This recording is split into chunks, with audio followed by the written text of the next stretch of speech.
好的，可以。那麼這幾個呢，我們來學習一下，像這種口紅的商業海報，它應該是怎麼做的。那麼接下來呢，我會帶着你們從商業設計師的角度，一點一點的去分析海報它的一個制作流程。那首先我們要知道，客戶給到我們手裡的，它只有這麼一個產品。那首先我們第一個要做的就是確認我們畫面它的一個顏色，我們先把它背景的顏色給它做好。背景的顏色怎麼做？用什麼顏色呢？很簡单，直接找到我們的吸管工具，吸一下我們產品的顏色，吸一下口紅的顏色，紅色。吸完紅色之後呢，我們可以在我们吸的紅色的基礎上面，比方說去給它拉一個界面工具，然後呢點擊這個色標，吸一下顏色。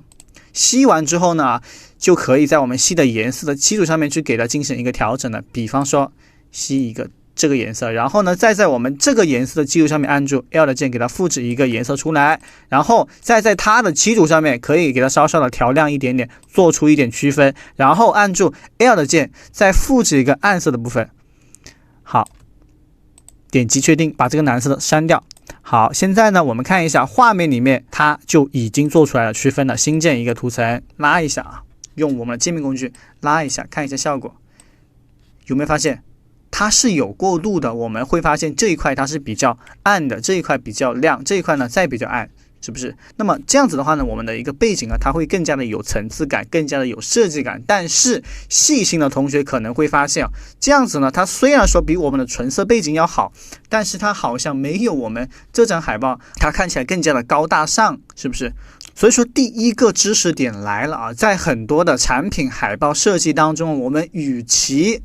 填充漸變顏色，我們還不如找一張這樣子的一張素材去給它填充，當做我們的背景。我們来看一下，它顏色都是一樣的，是不是都是紅色，並且呢都有顏色的一個過渡。但是當我們現在換了一個背景之後，有沒有發現逼格更高了？是不是？對不對？它顏色都是一樣的顏色呀，但是就是因為我們的背景上面它有紋理啊，所以說它的一個整體的一個高級感更加的有了。好，那麼現在呢，背景做好之後，產品也有了。我们想一下，當我們在給別人送禮物的時候，我們是不是通常那個禮物它都會包裝一下，是不是比方說搞個繩子繫一下，打個蝴蝶結，是不是？那麼現在我們是不是也可以給它的上方給它繫一個這樣的一個小禮袋？好，把禮袋呢放到我們的一個上方來，這樣子是不是就更加的好看了，更加的 fashion 了？但是還不夠，就是我們還可以再聯想一下，我們現在整個畫面裡面它是比較空的，是不是？它是比較空的，那麼我們能不能夠用一點與我們口紅它相關的元素來填充一下畫面呢？那當然也是可以的。我們是不是再可以放一點口紅的元素給它放進來？是不是就這樣給它丟進來，給它拖到我們口紅的一個下方來來看一下，是不是這樣子它的一個畫面又飽滿又不失關聯性。好，然後現在我們再將我們的一個文案將它放進來。放進來的話呢，我們在這邊就直接點擊我們的文案，給它整體複製過去。文案這一塊呢，它也是有一點學問的，我們要注意一下就是說我們注意一下它的價格像很多新手小朋友通常都是它不会突出這個價格，通常都是要突出秋季滋潤唇膏，千萬不要就是說你可以看，包括你在逛超市的時候，你會經常收到一些個宣傳單頁，你會發現他們永遠重點突出的都是我們的一個價格。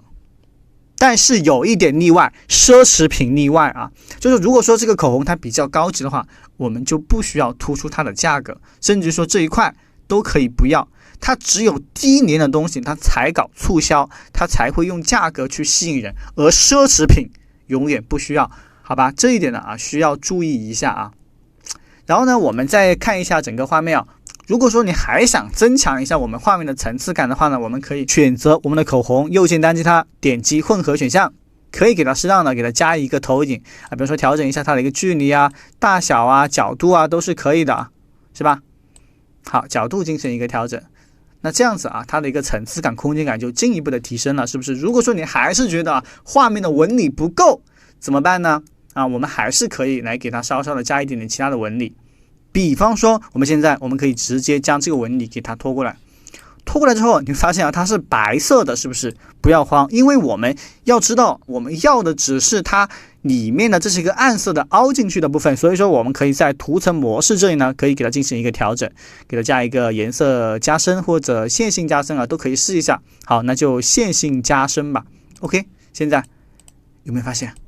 它的整個畫面的這種紋理感就已經更加的完美了，是不是？好，那麼做到這一步呢，這樣子的一張口紅海報就已經被我們做好了。現在我們來回顧一下，當我們拿到一個產品的時候，我們第一步要做的是什麼？是背景的顏色。背景的顏色就取自於我們產品的本身就可以了。那麼如果說你覺得單純的背景顏色比較枯燥的話呢，我們就可以用素材來進行一個代替。這是第一點。第二點呢，是我们可以用我们和產品相關聯的其他元素來豐富我們的畫面。那麼第三點呢，也是最重要的，它看起來簡單，往往是我們很多小白同學他容易忽略的，也就是說我們一定要體現出我們產品它的一個價格。那麼當然奢侈品除外。